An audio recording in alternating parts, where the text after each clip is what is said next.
Hello friends, welcome back my YouTube channel mister R Sharma. तो दोस्तों, हम साहित्य सीरीज को लेकर चले हुए थे और आदिकाल वैसे कंप्लीट हो ही गया था। केवल हमारा एक रचना रह गई थी जो बहुत प्रसिद्ध है लौकिक साहित्य के अंतर्गत, आपकी ढोला मारूरा दुहा। उसी के ऊपर हम थोड़ी बात करेंगे आज। और थोड़े जो और रचना बच जाती है आपकी अवहट की रचना, जिसके ऊपर हमने बात की थी, वो मैं एक दो आपको बता दूंगा। तो चलिए, सबसे पहले हम बात करते हैं कि जो लौकिक साहित्य आदिकाल के अंतर्गत एक रचना है बहुत प्रसिद्ध, ढोला मारूरा दुहा। किसकी रचना है, कब लिखी गई, किस छंद में लिखी गई और किस भाषा में लिखी गई, मूल रचनाकार कौन है। ठीक है, तो ढोला मारूरा दुहा जो रचना है उसके मूल रचनाकार कौन है, कवि कलोल हैं।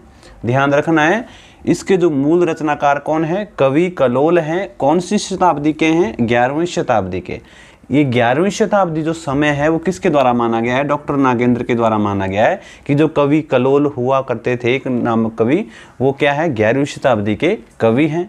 और इन्होंने जो मूल रचना की है ढोला मारूरा दुहा, जो ये मूल रचना है यह कैसी लिखी गई है, दोहा छंद में लिखी है।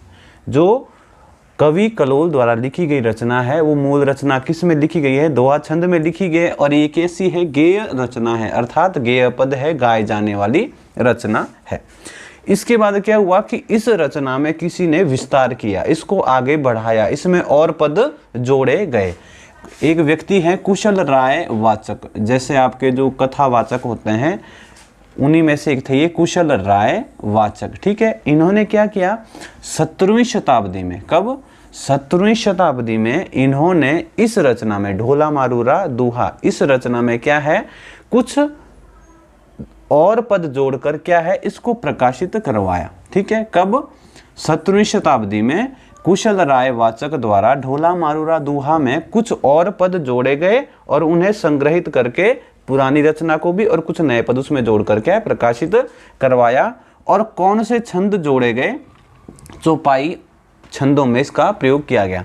जो मूल रचना है वो दोहा छंद में है, जो कुशल राय द्वारा और पद जोड़े गए वो कौन से छंद में है, चौपाई छंद में है। मूल रचनाकार कौन है, कवि कलोल। समय क्या है, 11वीं शताब्दी। और विस्तार किसके द्वारा किया गया, कुशल राय वाचक के द्वारा, आपकी 17वीं शताब्दी में चौपाई शैली में। जो ये रचना है, इस रचना में किसका वर्णन किया गया है, किसकी क्या प्रेम कथा का वर्णन किया गया है। तो यहाँ दिया मैंने विषय कि जो ये रचना है इसमें एक राजकुमार था जिसका नाम था ढोला, और एक राजकुमारी थी बीकानेर की मारवणी। ठीक है, राजकुमारी का नाम क्या था, मारवणी। जब ये बाल्यावस्था में, बचपन में थे, जब ढोला की आयु 3 वर्ष की थी और मारवणी की आयु 1.5 वर्ष की थी, तो उनका बाल विवाह करवा दिया गया था। ठीक है, बचपन में इनका बाल विवाह करवा दिया था ढोला और मारवणी का। ढोला की उम्र 3 वर्ष थी, मारवणी की उम्र 1.5 वर्ष की थी। जब ढोला बड़ा हुआ, यौवन अवस्था में हुआ, तो इसका दूसरा विवाह किसके साथ हो गया, मालवणी के साथ हो गया। ठीक है, मालवणी एक दूसरी राजकुमारी है, ये भी बीकानेर की है, लेकिन ये अलग रहती है। अब बालपन में, बचपन में इनका विवाह हो गया, लेकिन इकट्ठे नहीं रहते थे।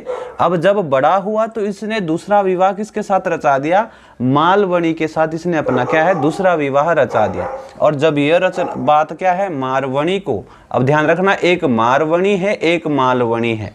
मारवणी पहली पत्नी है जिसकी शादी 1.5 वर्ष में होगी थी, मालवणी वह है जिसकी शादी, दूसरी शादी है और यौवन अवस्था में हुई है। जब यह खबर मारवणी को मिलती है तो क्या ये संदेश भेजती है ढोला को, क्या है, ढोला को संदेश भेजती है कि मुझे अपने साथ रखिए, मैं आपकी पहली पत्नी हूँ।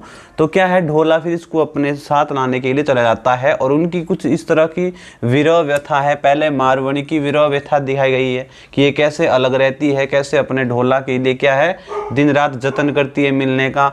और जब ये इसको लेने के लिए चला जाता है तो फिर मालवणी के वियोग वर्णन की कथा क्या है, इसमें दिखाई गई है। जो ये रचना है इसमें कितने छंदों का प्रयोग किया गया है, 788 छंद। और छंद भी 2 प्रकार के हैं, एक आपका चौपाई है और एक आपका दोहा है। भाषा कौन सी है, राजस्थानी भाषा है। और राजस्थानी भाषा भी एक प्रकार से डिंगल रूप है।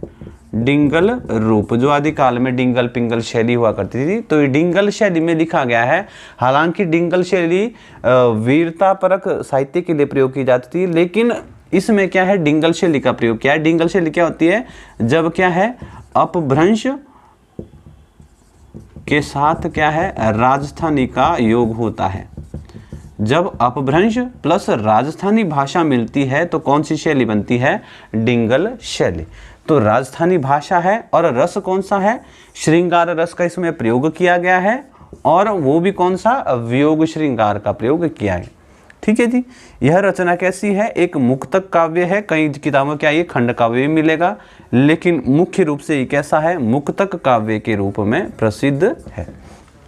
तो ये रहा ढोला मारूरा दोहा के बारे में कुछ बातें।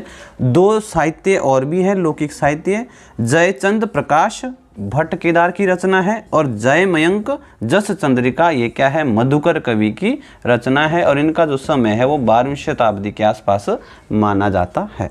ये तो रही आपके लौकिक साहित्य।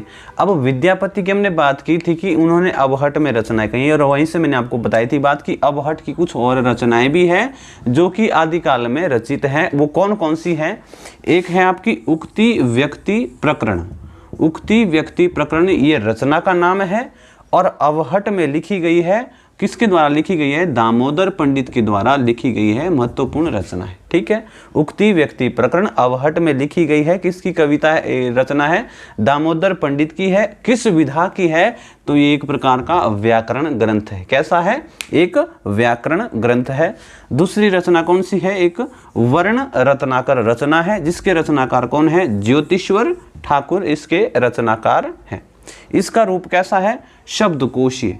ठीक है, जो शब्दकोश है, डिक्शनरी है, वैसा रूप है, अर्थात ये एक शब्दकोशीय ग्रंथ है। और कैसी है, गद्य रचना है। कैसी है, गद्य रचना। आपसे क्वेश्चन पूछा जा सकता है कि आदिकाल निम्नलिखित में से कौन सी रचना आदिकाल में गद्य रूप की रचना है, तो आपकी वर्ण रत्नाकर जो रचना है वो कैसी है, गद्य शैली में लिखी गई। किसकी है, ज्योतिश्वर ठाकुर की है, और कैसा रूप है, शब्दकोशीय रूप है। राउल वेल भी एक रचना है।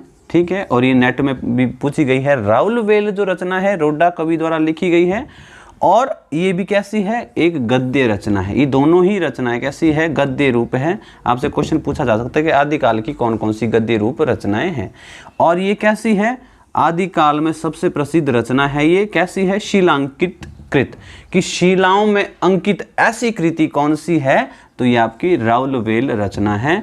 कि शिलांकित कृति कौन सी है, निम्नलिखित में से शिलांकित कृति का नाम बताइए, तो आपकी राउल वेल रचना है, रोडा कवि द्वारा लिखी गई है।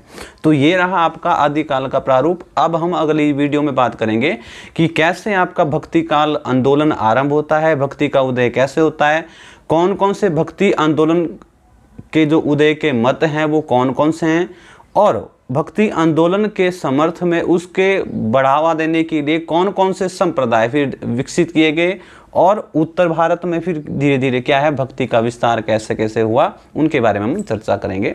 तब तक के लिए जय हिंद, जय भारत।